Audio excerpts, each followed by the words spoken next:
नमस्कार मेरे प्यारे साथियों, मैं नितिन गुप्ता आप सभी का स्वागत करता हूं आपके अपने यूट्यूब चैनल गुरुकुल इंडिया पर।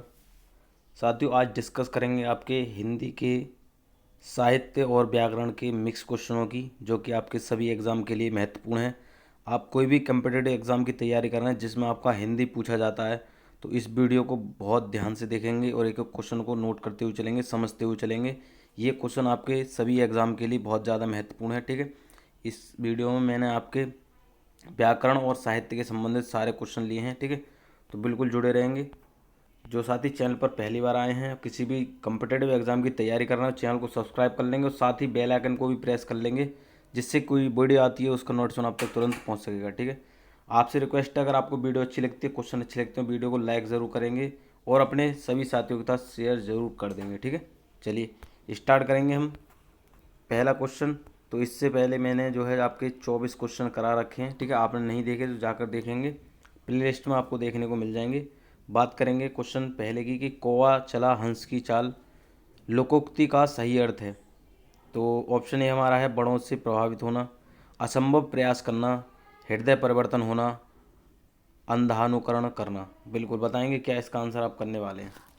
तो मैंने इससे पहले आपके 24 क्वेश्चन कर रखे हैं, जिसमें मैंने साहित्य, ठीक है, और व्याकरण दोनों क्वेश्चन इसमें मिक्स सीरीज है, ये मैंने लिए हैं आपके। तो इसका आंसर आप बिल्कुल क्या लगाएंगे, तो मैं बता दूं आपको क्या लगाने वाले हैं। ऑप्शन डी लगाने वाले हैं, अंधानुकरण करना। अब इसका मतलब समझेंगे पहले। कौवा चला हंस की चाल मतलब अंधानुकरण मतलब ये है कि जो व्यक्ति कुछ नहीं जानता है, ठीक है, तो वह उसके अपने विपरीत कार्य कर रहा है, ठीक है। वह कुछ नहीं जानता, अपने प्रयास के विपरीत कार्य कर रहा है, तो वो क्या अंधानुकरण करना है, ठीक है। कोई व्यक्ति जिस किसी भी कार्य के योग्य नहीं है, लेकिन परंतु वह जो है फिर भी वह कार्य कर रहा है, तो क्या कौवा हंस की चाल चल रहा है, ये आपका मतलब होने वाला है इसमें, ठीक है। चलिए बात करेंगे क्वेश्चन अगले की कि रस के अव्यय हैं तो कितने हैं आपके, 5 हैं, 4 हैं, 7 हैं या 9 हैं। क्या इसका आंसर आप लगाएंगे। बिल्कुल रस के जो अवयव हैं, ठीक है, तो कितने हैं आपके, कितने बनाने वाले हैं आपके, 4 बताने वाले हैं, ठीक है। अगले क्वेश्चन की हम बात करें कि मोटी शब्द है। बिल्कुल ये देखिए मैंने सारे क्वेश्चन लिए हैं। क्या है, स्त्रीलिंग है, पुल्लिंग है, उभयलिंग है, इनमें से कोई नहीं है, ठीक है। मोटी, तो अब देखिए आपके कई अर्थ निकल जाते हैं। तो कहीं ना कहीं आपको पुल्लिंग की जो बोलने में मैंने आपको बताया, पुल्लिंग और स्त्रीलिंग आप कैसे छांटेंगे, तो उसमें कोई शब्द जोड़कर, ठीक है, कोई शब्द जोड़कर या उसका उच्चारण करके आप जो है पहचान लेंगे कि आप जो है सही है या गलत है आपका जो आंसर है, ठीक है। तो इसमें मोटी शब्द है, क्या आपका पुल्लिंग है, ठीक है। चलिए बात करेंगे क्वेश्चन अगले की कि महाकवि जायसी का पद्मावत किस भाषा में गया ग्रंथ है। लिखा गया ग्रंथ कहेंगे यहाँ पर, ठीक, क्या है, लिखा गया ग्रंथ है। तो ब्रजभाषा है, खड़ी बोली है, अवधि है या पांचाली है, ठीक है। तो क्या बताएंगे। बिल्कुल, तो बिल्कुल ये आपका जो पद्मावत लिखा हुआ है, जो आपका जायसी जी ने लिखा है, मलिक मोहम्मद जायसी कहेंगे, ठीक है। तो ये आपका अवधी भाषा में लिखा हुआ है। क्वेश्चन आपका पूछ ले कि पद्मावत किस भाषा में लिखा गया है, नाम भी नहीं दे रखेगा, तब आप क्या कहेंगे, अवधी भाषा में लिखा गया है, ठीक है। अगले क्वेश्चन की हम बात करें, हिंदी दिवस मनाया जाता है। ये क्वेश्चन बहुत पूछा जाता है, कुछ साथियों को नहीं पता होता है। बिल्कुल, क्या 14 अप्रैल, 14 सितंबर, 2 अक्टूबर को, 26 नवंबर को। तो हिंदी दिवस बिल्कुल आपको कब मनाया जाता है, आपका 14 सितंबर को मनाया जाता है, ठीक है। चलिए बात करें अगले क्वेश्चन की कि हिंदी का पहला समाचार पत्र है। ऐसे ऐसे क्वेश्चन लिए हैं जो आपने कहीं देखे भी नहीं होंगे, पढ़े भी नहीं होंगे, ठीक है। सारे क्वेश्चन लिए हैं। हिंदी का पहला समाचार पत्र तो उद्दंड मार्दंड, या आपका बंगदूत, लोकमित्र, या आपका प्रजा हितैषी। क्या इसका आंसर आप लगाएंगे। बिल्कुल आप लगाएंगे, बिल्कुल मैंने पढ़ा रखा है। जो सबसे पहला आपका समाचार पत्र है वो उद्दंड मार्तंड है। बात करें क्वेश्चन अगले की, निम्नलिखित में से शुद्ध वाक्य, ये देखिए। तो इसमें शुद्ध वाक्य बताना है, भक्तों की सेना जा रही थी, भक्तों की मंडली जा रही थी, भक्तों की टुकड़ी जा रही थी, भक्तों की भीड़ जा रही थी। क्या इसका आंसर आप करेंगे। बिल्कुल भक्त, देखिए बता दूं मैं आपको, देखिए सेना, भक्तों की कोई सेना नहीं होती है, भक्तों की भीड़ नहीं कहेंगे आप, वह कह रहे हैं शुद्ध वाक्य बताना है।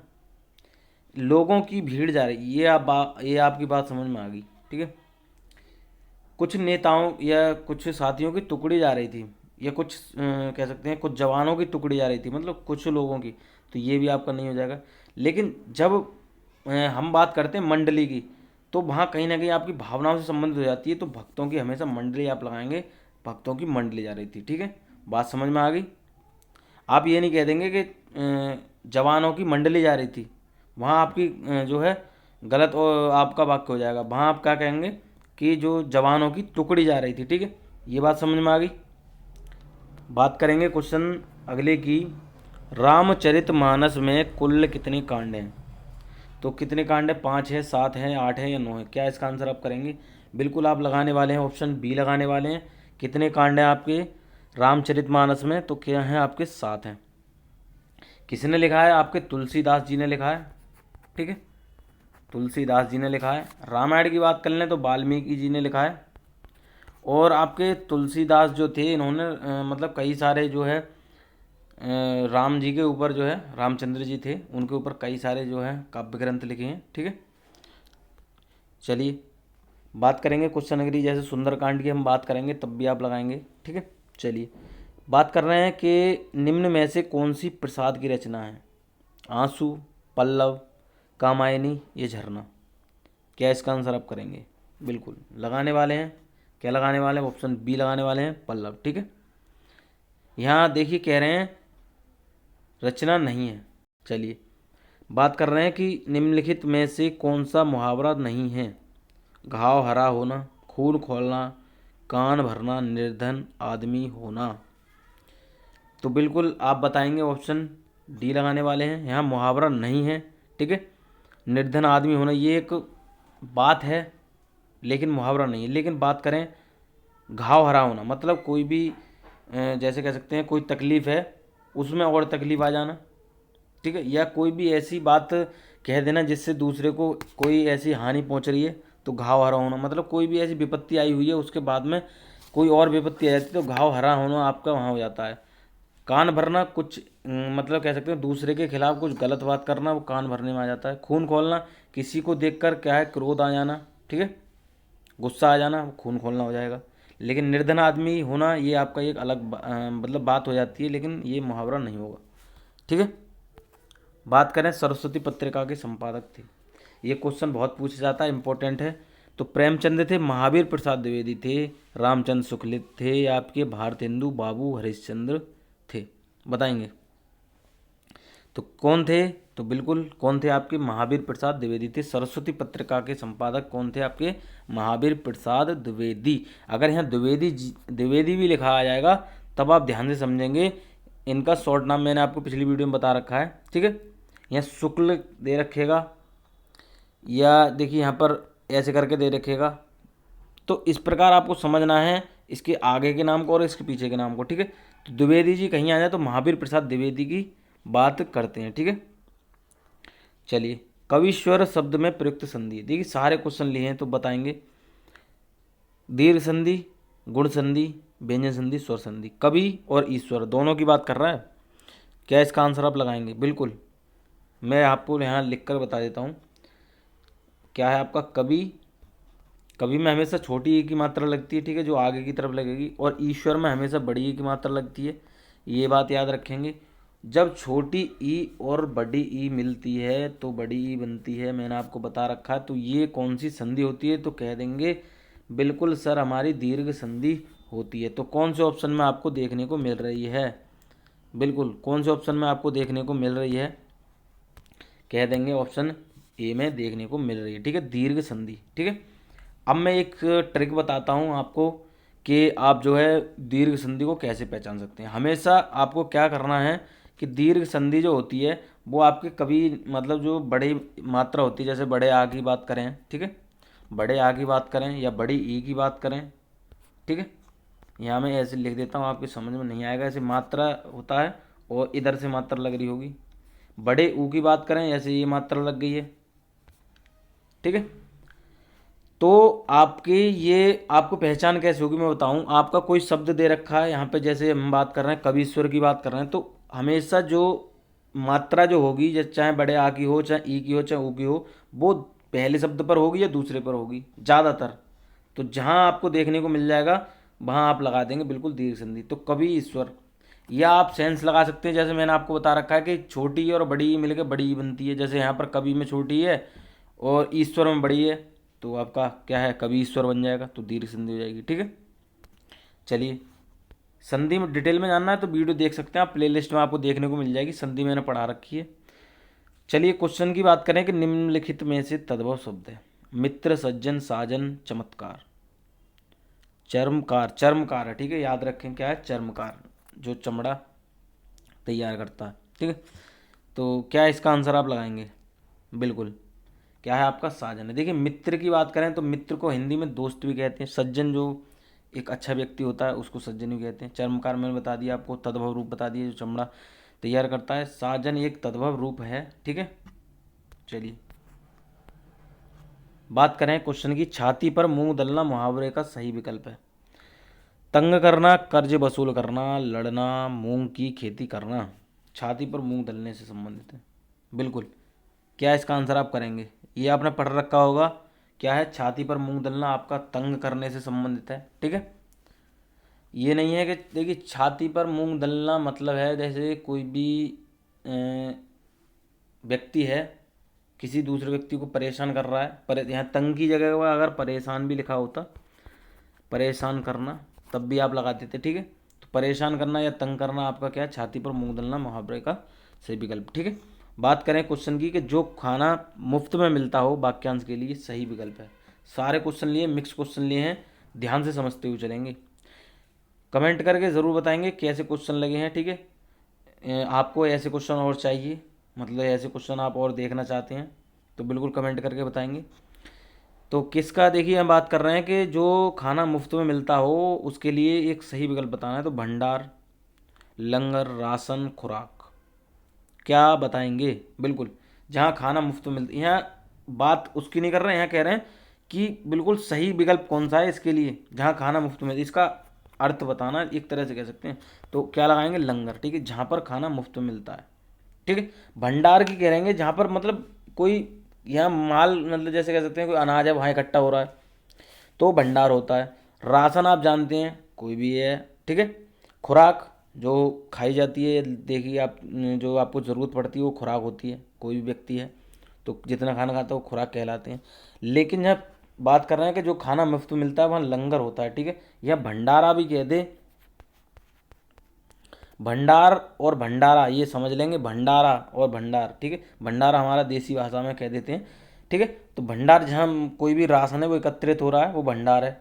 भंडारा यहाँ खाना मुफ्त में मिल रहा है वो भंडारा है, लंगर भी कहते हैं उसको। ठीक है, चलिए बात कर रहे हैं कि निहित शब्द का अर्थ होता है, बिल्कुल बताएंगे, मरा हुआ, नियत, निहित, नियति। निहित की बात कर रहे हैं, निहित का अर्थ बताना है। क्या इसका आंसर आप बिल्कुल लगाएंगे, तो बिल्कुल मरा हुआ कह देंगे। ठीक है, क्या है, निहित शब्द का अर्थ है मरा हुआ। ठीक है, बात करेंगे क्वेश्चन की कि तितली उपन्यास के रचनाकार हैं। तो प्रेमचंद हैं, अमृत राय हैं, जयशंकर प्रसाद हैं, या सुदर्शन हैं।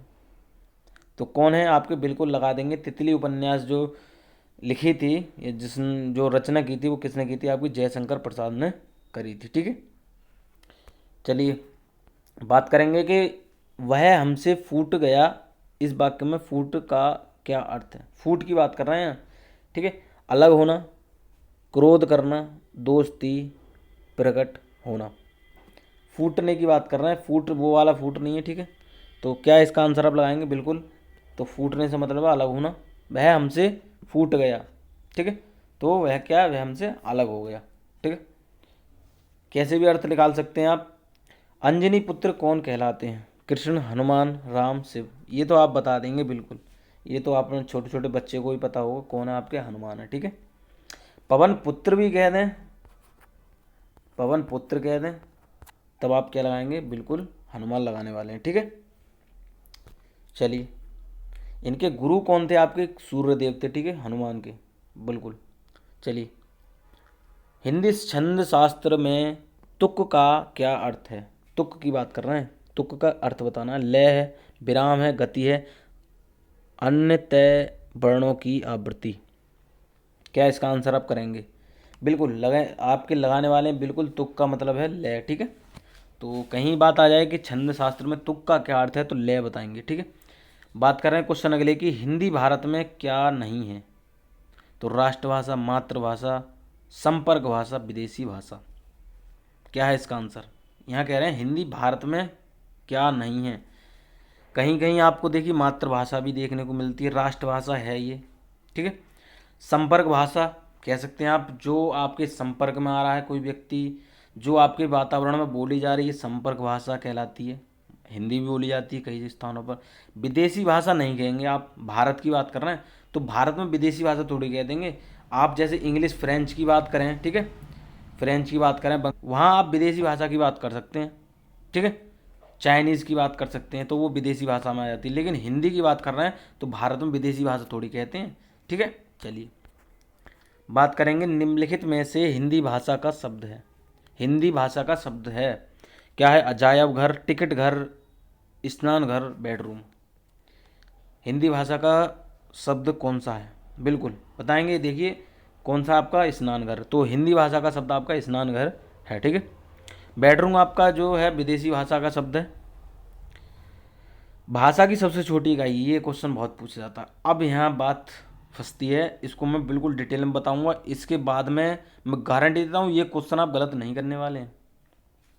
शब्द, वाक्य, अर्थ, ध्वनि। अब यहाँ ये तीनों तो आप काट दीजिए, जिसने नहीं पढ़ रखा होगा वो इनमें से तीनों में से कुछ ना कुछ लगा देगा। कुछ शब्द भी लगा देते हैं, कुछ साथ ही हमारे वाक्य भी लगा देते हैं, तो इन तीनों को बिल्कुल भूल जाइए। अब ध्वनि में बात कर रहे हैं, ठीक है। क्या है? सबसे छोटी इकाई कौन सी? आपकी ध्वनि है। अब मैं इसके अलावा भी कुछ बताता हूँ आपको। देखिए कहीं कहीं आपको वर्ण देखने को मिल जाता है। भाषा की सबसे छोटी इकाई कौन सी? आपकी वर्ण है। मैंने आपको बता रखा है कि कहीं भी आपको अगर वर्ण देखने को मिल रहा है और ध्वनि देखने को मिल रही है, यहाँ पर मैं बात कर लूँ, देखिए यहाँ अर्थ की जगह पर मैं वर्ण लिख देता। अब बात कर रहे हैं, अब लो, अब इस क्वेश्चन को देखिए, अब इसमें क्या करने वाले हैं, तो बिल्कुल आप जो है 100% इसको लगाएंगे तो आप बिल्कुल गलत करने वाले हैं। कहेंगे सर क्यों?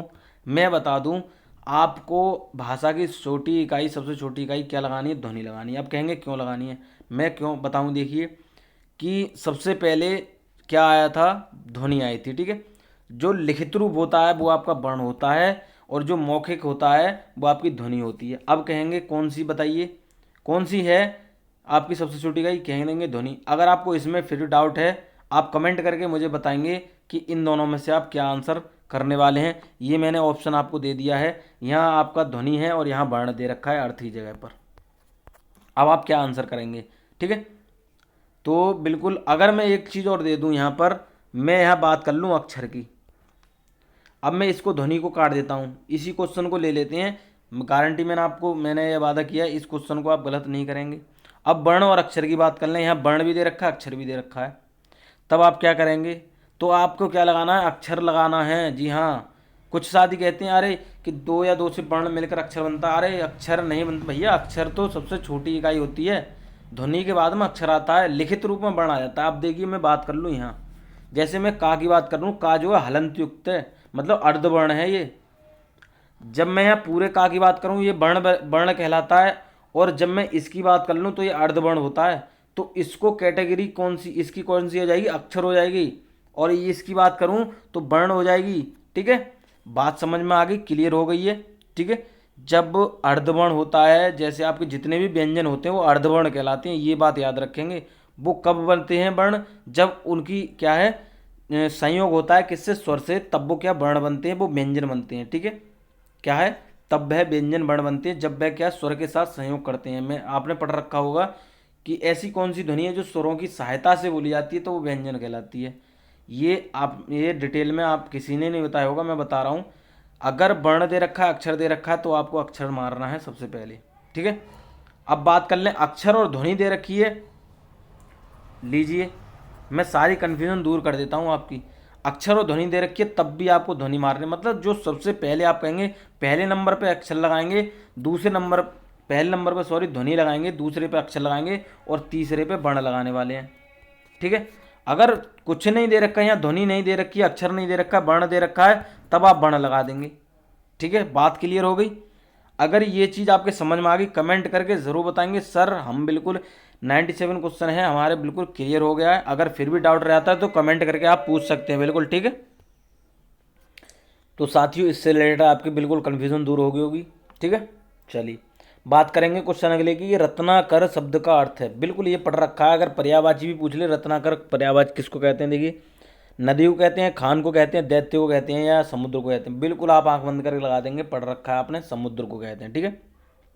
रत्नाकर किसको कहते हैं, समुद्र को कहते हैं, ठीक है। दैत्य राक्षस होता है, दैत्य राक्षस दानव, ये आपकी एक ही बात होती है, ठीक है। नदी की बात कर लें, ठीक है। तो नदी कई प्रकार की हो जाती है, नदी एक पूर्ण शब्द है। यहाँ पर जैसे गंगा यमुना इनकी अलग अलग बात करें तो अलग अलग पर्यायवाची होती है, लेकिन यहाँ नदी की बात करना है, ठीक है, तो स्त्रीलिंग में आ जाता है। हाँ रत्नाकर है शब्द, देखिए मैं ऑप्शन आपका रत्नाकर है, लेकिन मैं इसके अलावा बता रहा हूँ। अगर दैत्य की बात कर ले तो दैत्य की जगह पर अगर यहाँ पूछ ले कि दैत्य शब्द का अर्थ है तो राक्षस लगाएंगे, या दानव लगा, दानव का अर्थ क्या है, राक्षस है ये, ठीक है। चलिए बात कर रहे हैं हिंदी शब्द किसका दिया हुआ है, आर्यों का, ईरानियों का, यूनानियों का, तुर्कों का। बिल्कुल ये बताएंगे। देखिए इसमें कुछ साथी बिल्कुल कंफ्यूज होंगे और इसको गलत करने वाले हैं आप। तो जो हिंदी शब्द दिया था वो किसने दिया था, बिल्कुल आप लगाएंगे क्या है, ईरानियों का, ठीक है। तो किसने दिया है, आपके ईरानियों ने दिया है। आर्य जो है वो बाद में आए हैं, आर्य जो है बाद में आए हैं, ठीक है। निम्न में से भाववाचक संज्ञा शब्द है, कृपण, करुण, कुशल, कौशल, भाववाचक संख्या कौन सी है, बिल्कुल। अब कुछ साथी क्या लगाएंगे, इसको करुण लगाने वाले हैं तो बिल्कुल गलत करेंगे आप। ऐसे ऐसे क्वेश्चन लाया हूं मैं कि आपने कहीं देखे ही नहीं होंगे, करुण लगाएंगे बिल्कुल गलत करने वाले हैं। आप कहेंगे सर क्यों, भाव का मतलब है जो हमारे अंदर से प्रकट होता है, ठीक है। मतलब कोई भी ऐसी बात है या कोई भी ऐसी क्रियाकलाप है जो हमारे अंदर से प्रकट हो रहा है, हम किसी भी वस्तु को या किसी को देखकर अपने भावयुक्त हो जाते हैं, वो भाव होता है, ठीक है। एक कोई शब्द नहीं होता है, ना कोई एक स्थान होता है, ना कोई एक वस्तु होती है भाववाचक, ठीक है। भाववाचक होता है जो हमारे मन से प्रकट होता है, जो हमारे मन के द्वारा क्रियाकलाप होता है, वो आपका क्या होता है, भाववाचक संज्ञा होती है, ठीक है। तो बिल्कुल आप लगाएंगे, क्या लगाने वाले हैं, कौशल, ठीक है। कौशल जो होता है वो हमारे मस्तिष्क से संबंधित होता है, ठीक है। तो क्या है, हमारे दिमाग से मस्तिष्क से संबंधित होता है कौशल, ठीक है। जो विभिन्न प्रकार की हम गतिविधि करते हैं वो आपके भाववाचक में आता है, ठीक है। करुण की बात कर लें तो करुण भी आपका कौशल में आता है, आपको ये नहीं पता होगा। भय की बात करें, ये आपने पढ़ रखा होगा, इसमें पेडागोजी में जो पढ़ रखा होगा। भय की बात करें, रोने की बात करें, ठीक है, रोना, करुण की बात कर रहे हैं हम यहाँ पर, ठीक है। हंसना, तो ये आपके कौशल में आते हैं, ठीक है। तो बिल्कुल समझ में आ गई बात। तो क्या लगाने वाले हैं, भाववाचक संज्ञा क्या है, आपकी कौशल है, ठीक है। बात समझ में आ गई, ठीक है। तो साथियों ये क्वेश्चन आपको कैसे लगे जो मैंने आपको अभी कराए हैं, ठीक है। कमेंट करके ज़रूर बताएंगे कैसे क्वेश्चन लगे, कैसी वीडियो लगी। अगर वीडियो अच्छी लगी है, क्वेश्चन अच्छे लगे हैं तो वीडियो को लाइक ज़रूर करेंगे और अपने सभी साथियों तक शेयर जरूर करेंगे, अपने व्हाट्सएप पे शेयर कर देंगे, अपने फेसबुक पे शेयर कर देंगे, ठीक है। अगर इस चैनल पर आपको थोड़ी सी भी लग रही है कि हाँ मेहनत करिए, ठीक है, तो बिल्कुल सहयोग करेंगे, सपोर्ट करेंगे, ठीक है। तो मिलते हैं ऐसे ही क्वेश्चन के साथ, ठीक है। जुड़े रहिए गुरुकुल इंडिया के साथ। मिलते हैं अगली वीडियो में। वीडियो देखने के लिए आपका बहुत बहुत धन्यवाद।